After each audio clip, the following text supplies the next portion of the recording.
கோலிவுட் சம்பவம். இன்னைக்கு ஒரு சுவாரஸ்யமான காதல் கதையை பத்தி தாங்க சொல்ல போறேன். அதாவது நம்ம சூப்பர் ஸ்டார் ரஜினிகாந்த் அவர் மனசுலயும் உருவான ஒரு காதல் கதையை பத்தி தான் உங்ககிட்ட சொல்ல போறேன். கிட்டத்தட்ட நம்ம சூப்பர் ஸ்டார் ரஜினிகாந்த் நடிச்ச படங்கள்லாம் பாத்தீங்கன்னா அந்த டைம்ல அவர் வந்துட்டு 1980 வந்துட்டு பயங்கர பீக்ல இருந்தார். கொஞ்சம் கூட ரெஸ்டே இல்லாம அடுத்தடுத்து படங்கள்ல அவர் நடிச்சுட்டே இருந்தாரு. மார்னிங் ஒரு படப்பிடிப்புல இருந்தாரு, அடுத்த ஈவினிங் பாத்தீங்கன்னா வேற ஒரு படப்பிடிப்புல இருப்பாரு. இப்படி ரொம்ப பீக்ல பரபரப்பா இயங்கிக்கிட்டு இருந்த ஒரு அயன்மேனா நம்ம சூப்பர் ஸ்டார் ரஜினிகாந்த் இருந்திருந்தாரு. அந்த டைம்ல தான் வந்துட்டு பாத்தீங்கன்னா தில்லு முள்ளுன்ற படத்தை வந்துட்டு சௌகார் ஜானகி அம்மா அவங்க வீட்டை ஷூட் பண்ணிட்டு இருந்தாங்க, கே பாலச்சந்தர் சார் டைரக்ஷன்ல. இந்த படம் ஷூட் பண்ணிட்டு இருக்கும்போது எல்லாருமே பிஸியாக தானே இருக்கும். ஒரு படம் வந்து ஷூட்டிங் நடக்கிறதுனால எல்லாருமே பிஸியாக தான் இருப்போம். ஸோ அந்த டைமில் அதே டைமில் தான் வந்துட்டு நம்ம சூப்பர் ஸ்டார் ரஜினிகாந்த் வந்துட்டு ரொம்ப பிஸியாக இருந்தாங்களாம். அப்போ பார்த்துட்டு எத்திராஜி காலேஜ் ஸ்டூடெண்ட்ஸ் என்ன பண்ணியிருக்காங்கன்னா, இயர்லி ஒன்ஸ் வந்துட்டு காலேஜில் ஒரு மேகசின் ரிலீஸ் பண்ணுவாங்க. அதில் வந்து அட்டைப்பட ஸ்டோரிங்கிற மாதிரி ஒரு டாபிக் இருக்கும். அதுக்கு இன்டர்வியூ எடுக்கணுன்றதுக்காக எத்ராஜ் காலேஜ் ஸ்டூடெண்ட்ஸ் கேர்ள்ஸ் எல்லாருமே வந்து என்ன பண்ணியிருக்காங்க, ரஜினி சாரை மீட் பண்ணியிருக்காங்க. அப்போது அதில் ஸ்பெஷலாக ஒரு பொண்ணு வந்துட்டு நம்ம ரஜினி சாரை பயங்கரமாக அட்ராக்ட் பண்ணியிருக்காங்க. அவங்க வேறு யாரும் இல்லை, லதா தான். அவங்க வந்து ரஜினி சார் கிட்ட, சார் நான் உங்களை வந்துட்டு இன்டர்வியூ எடுக்க போகிறேன், நான் உங்கள்கிட்ட சில பல கேள்விகள்லாம் கேட்பேன், நீங்கள் எங்களுக்கு வந்துட்டு ஜெனுவனாக ஆன்சர் பண்ணணும் அப்படிங்கிற மாதிரி அவங்க டாபிக் ஸ்டார்ட் பண்ணியிருக்காங்க. இவரும் சரி ஓகே கேளுங்க, எனக்கு என்ன தெரியுமோ நான் அதை சொல்கிறேன் அப்படின்னா நம்ம ரஜினி அவருக்கே உரிய ஸ்டைலில் சூப்பர் ஸ்டார் பதில் சொல்லியிருக்காரு.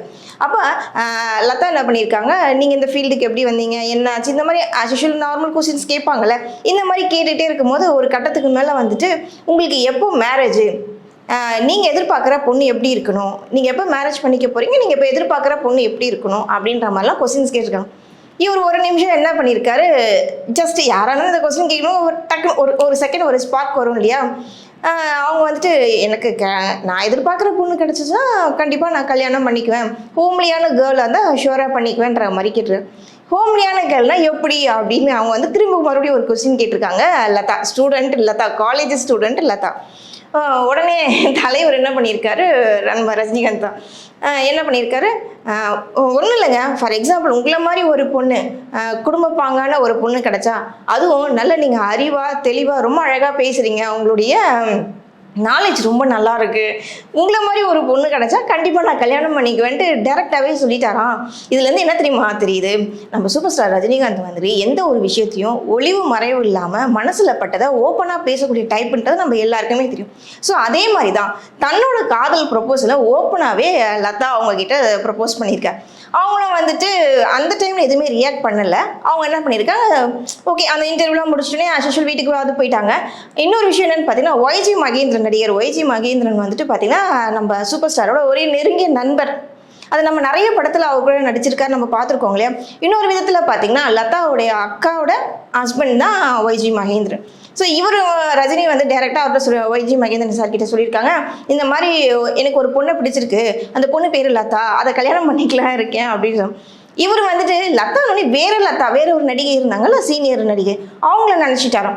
என்னப்பா உன்னோட வயசுல மூத்தவங்க அவங்களே நீ கல்யாணம் பண்ணிக்க போட்டேப்பா, அவங்கள நான் சொல்லலை, உன்னோட மச்சினிச்சி உன்னோட ஒய்ஃபோட தங்கச்சி லதாவை தான் நான் வந்து எனக்கு பிடிச்சிருக்கு, மேரேஜ் பண்ணிக்கிட்டு அந்த பொண்ணை பண்ணி வச்சா என் லைஃப் நல்லா இருக்கும்னு நான் நினைக்கிறேன் அப்படிங்கிற மாதிரி ஓப்பனாக சொல்லியிருக்காரு.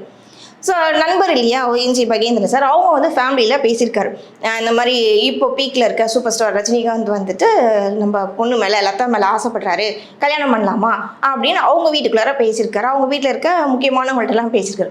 அதே டைம் இவங்க என்ன பண்ணியிருக்காங்க, அதே டைம் நம்ம சூப்பர் ஸ்டார் ரஜினிகாந்த் என்ன பண்ணார், அவருடைய அண்ணா கிட்ட போயிட்டு பர்மிஷன் கேட்டிருக்காரு. இங்கேருந்து பெங்களூர் போயிட்டு அவங்க அண்ணன் கிட்ட இந்த மாதிரி லதான்ற பொண்ணை எனக்கு பிடிச்சிருக்கு, அந்த பொண்ணு ஹோம்லியாக நல்ல இன்டெலிஜென்ட்டாக இருக்குது அப்படின்னு சொல்லிட்டு இவரை பற்றி லதா அவங்க பற்றி ரொம்ப பெருமையாக பேசுகிறேன். அப்போ அவங்க அண்ணன் சொன்னாரா, நாம் வேற இது அவங்களுடைய வேற இது எப்படாது கனெக்ட் ஆகும், எப்படி செட் ஆகும், நம்ம ஊரில் இல்லாத பொண்ணா நீ போய் மெட்ராஸில் போயிட்டு அந்த பொண்ணை பார்த்துருக்கேன் அப்படின்னு அவங்க என்ன வழக்கம் போல் யாராக இருந்தாலும் எந்த குடும்பமாக இருந்தாலும் எடுத்தோடனே லவ் போய் சொல்லி அக்செப்ட் பண்ணிக்க மாட்டாங்க தானே.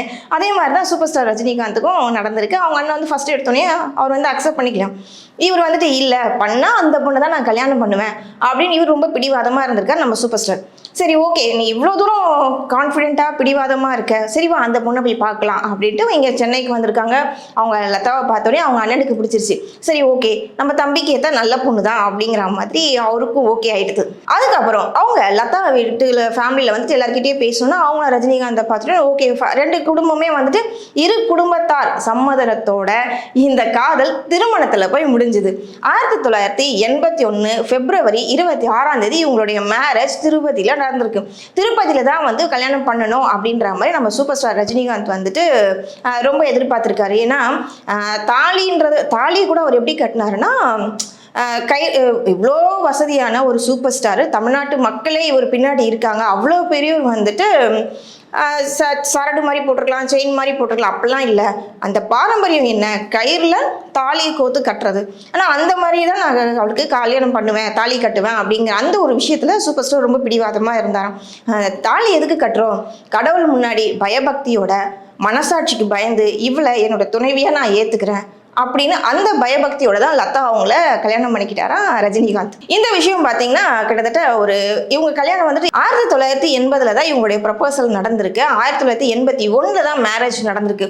இந்த இடைப்பட்ட காலத்தில் வந்து பார்த்தீங்கன்னா ஒரு 7 மாதம் கேப். இந்த 7 மாதம் கேப் எதுக்குன்னா, லதா வந்து என்ன புரிஞ்சுக்கணும், நான் வந்து லதாவை புரிஞ்சுக்கணும், எனக்கு என்ன பிடிக்கும் பிடிக்காது, என்னோட என்ன பழக்கம் இருக்குது, இதெல்லாம் அவங்க தெரிஞ்சுக்கணுன்றதுக்காக தான் இந்த 7 மாதம் ஒரு கேப்பு. இது கே பாலச்சந்தர் சார் தில்லுமுள்ளு படத்தில் தான் நாங்கள் வந்து எங்கள் காதல் ப்ரப்போசல் சொன்னோம். அதுக்கப்புறம் அதே 7 மாசத்துக்கு அப்புறம் கே பாலச்சந்தர் சார் படப்பிடிப்புலேயே தான் எங்களோட மேரேஜும் முடிஞ்சுது அப்படின்னு ரஜினிகாந்த் சொல்லியிருக்காரு. அதாவது 7 மாசத்துக்கு முன்னாடி தில்லுமுள்ளு படத்துல தான் எங்களுடைய காதல் ப்ரப்போசலே அங்கே ஸ்டார்ட் ஆச்சு. அதே மாதிரி 7 மாசத்துக்கு அப்புறம் நெற்றிக்கன் என்ற படத்துல படப்பிடிப்புல தான் எங்களோட திருமணமும் முடிஞ்சுது அப்படின்னு ரொம்ப சுவாரஸ்யமான தகவலை சொன்னார் சூப்பர் ஸ்டார் ரஜினிகாந்த். இதுக்கப்புறம் வந்து பார்த்தீங்கன்னா இவங்களுடைய மேரேஜ் வந்து திருப்பதியில் நடந்தது. அதிகாலை 3 மணிக்கு வந்து சுப்ரபாதம் ஓதுவாங்க இல்லையா, அந்த டைம்ல வந்துட்டு லதாவுக்கு ரஜினிகாந்த் தாலி கட்டி ரொம்ப அமோகமாக அந்த கல்யாணம் நடந்தது. இந்த கல்யாணத்தில் வந்து பார்த்தீங்கன்னா எல்லாருமே இன்வைட் பண்ணல, யாருமே நெருக்கமானவங்க பார்த்தீங்கன்னா ரஜினி சைடில் இருக்க ரொம்ப நெருக்கமான உறவுகள், லதா அவங்க சைடில் இருக்க நெருக்கமான உறவுகள், இவங்க மட்டும் இருந்து அந்த கல்யாணத்தை ரொம்ப அழகாக கோயிலில் முடிச்சிட்டாங்க. அதுக்கப்புறம் பத்திரிகைகளாம் இவங்க சொல்லலை, ஏன்னா இப்போதைக்கு நீங்கள் சொல்ல வேண்டாம், நான் மிக பிரம்மாண்டமாக நான் இப்போ பண்ணுற ஐடியா எனக்கு கிடையாது, நான் வந்து எப்போ சொல்கிறேனோ அப்போ நீங்கள் வந்து பப்ளிசிட்டி பண்ணுங்கள், மக்களுக்கு சொல்லுங்கள், ரசிகர்களுக்கெல்லாம் சொல்லுங்கன்னு சொல்லிட்டு ஒரு சின்ன ரெக்வஸ்ட் மட்டும் ரஜினி சொல்லியிருக்காரு. ஆனால் அதே மீறி சில பத்திரிகையாளர்கள் அங்கே திருப்பதிக்கு போனாங்க.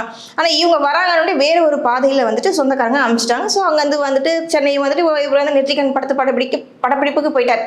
ஸோ அதெல்லாம் முடிஞ்சிச்சு. கொஞ்ச நாளுக்கு அப்புறம் வந்துட்டு அவங்களுடைய மேரேஜ் ரிசப்ஷனில் வந்துட்டு ரொம்ப கிராண்டாக வந்து பண்ணியிருக்காங்க. தாஜ் கோரமண்டலில் வந்துட்டு அவங்களுடைய மேரேஜ் ரிசப்ஷனில் ரொம்ப கிராண்டாக பண்ணியிருக்காங்க. அதுக்கு முன்னாடி வந்துட்டு ரஜினி ஒரு தகவல் சொல்கிறார், நான் வந்துட்டு பசி இல்லாதவனுக்கு உணவு கொடுக்கணும்னு நினைக்கிறேன், பசி அறிந்தவனுக்கு உணவு கொடுக்கறத விட இல்லாதவனுக்கு கொடுக்கணும்னு நினைக்கிறேன் அப்படிங்கிற மாதிரி என்ன பண்ணியிருக்காரு, அவர் மேரேஜ் தலைமையில் வந்துட்டு அநாத ஆசிரமம் இந்த மாதிரி குழந்தைங்களாம் இருக்காங்களா, அவங்களுக்குலாம் ட்ரெஸ் எடுத்து கொடுத்து அவங்களுக்கு ஒரு நாள் உணவு கொடுத்து அந்த மாதிரி தான் இவரோட மேரேஜ் இது பண்ணியிருக்காரு. ஸோ நிறைய பேர் வந்து கேட்டாங்கன்னா அடுத்து உங்களுக்கு ஹனிமூன் எங்கே அந்த மாதிரி கேட்டிருக்காங்க. நாம் நினச்சா எப்போவுமே என்றைக்குமே ஹனிமூன் தான், இதுக்குன்னு ஸ்பெசிஃபிக்காக ஒரு இடத்த செலக்ட் பண்ணி போகிறதெல்லாம் கிடையாது அப்படிங்கிற மாதிரி தலைவர் சூப்பர் ஸ்டார் அவருடைய பாணியிலே சொல்லியிருக்காரு. ஸோ இது வரைக்கும் பார்த்தீங்கன்னா லதா ரஜினிகாந்த் இவங்களுடைய அந்த வாழ்க்கை பயணம் ரொம்ப அழகாக ஸ்மூத்தாக நல்ல ஒரு அண்டர்ஸ்டாண்டிங்கோட போயிட்டு தாங்க இருக்குது. பார்க்கவே இந்த ஜோடி ரொம்ப அழகாகவும் இருப்பாங்க, மிக மிக ஒரு எடுத்துக்காட்டாக இருப்பாங்க மற்றவங்களுக்கு.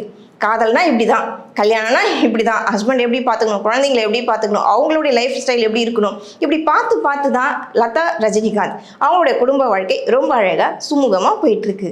நம்மளுடைய சேனலை சப்ஸ்கிரைப் பண்ணுங்கள், கமெண்ட்ஸ் பண்ணுங்கள், வேறு ஏதாவது உங்களுக்கு தகவல் தெரிஞ்சாலும் எங்களுக்கு சொல்லுங்கள், நாங்கள் கண்டிப்பாக இதை ஒரு வீடியோவாக எடுத்து போடுறோம். நன்றி, வணக்கம்.